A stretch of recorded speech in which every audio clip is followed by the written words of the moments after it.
अलिबाग तालुक्यातील किहिम बंदर येथे बैलगाडी घोडागाडी सायकल स्पर्धा मोठ्या उत्साहात पार पडल्या। स्वर्गीय श्रीनिवास म्हात्रे यांच्या स्मरणार्थ बैलगाडी स्पर्धा भरवण्यात आल्या। तर किहिम ग्रामपंचायत सरपंच पिंट्या गायकवाड यांच्या वाढदिवसाचे औचित्य साधून त्यांच्या मित्र परिवाराने स्पर्धांचे आयोजन केले होते। स्पर्धेचे उद्घाटन अहिल्यानगरचे खासदार निलेश लंके यांची पत्नी राणीताई लंके यांच्या शुभ हस्ते श्रीफळ वाढवून स्पर्धांचा शुभारंभ झाला।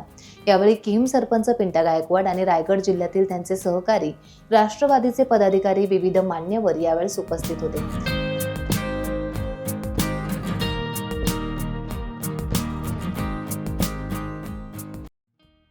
सदर भव्य बैलगाडी स्पर्धेत फायनल गटात संदीप शंकर म्हात्रे रहाटले यांची गाडी प्रथम आली, तर उपविजेता प्रसन्न यशवंत सुर्वे कातळपाडा आणि तृतीय क्रमांक राज प्रसन्न सुर्वे यांची गाडी विजेती ठरली।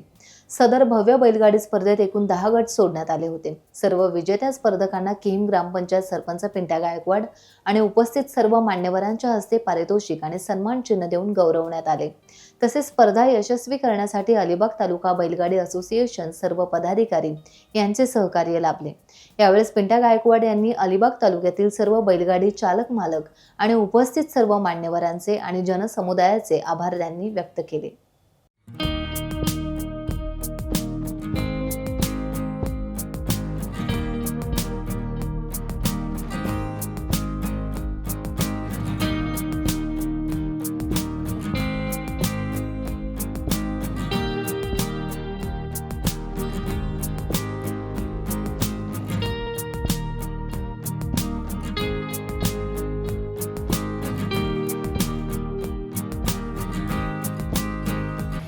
आज स्वर्गीय निवास म्हात्रे यांच्या स्मरणार्थ तसेच वंजी काका यांच्या स्मरणार्थ तसेच स्वर्गीय गिरीश म्हात्रे तसेच स्वर्गीय श्रीनिवास भगत अशा सगळ्यांच्या ह्या स्मरणार्थ भरवलेली ही स्पर्धा आणि मी सगळ्यांना धन्यवाद देईन। बैलगाडा संघटना आणि या स्पर्धेमध्ये उतरलेले सर्व बैलगाडा मालक, कारण की स्पर्धा म्हटले की अनेक आव्हाने असतात, पण ती पूर्णपणे पेलण्याची ताकद ही संघटना देत असते आणि संघटनेच्या माध्यमातून खऱ्या अर्थाने चांगलं नियोजन आम्हाला करता आलं आणि आयोजन करण्याची संधी दिली। त्याबद्दल मी बैलगाडी संघटना, किहिम ग्रामस्थ व किहिम बंदर येथे स्पर्धा भरवण्यात आली आणि ती भरवण्यासाठी सर्व ग्रामस्थांनी मदत केली, त्याबद्दल पहिल्यांदा मी सगळ्यांचे धन्यवाद देतो।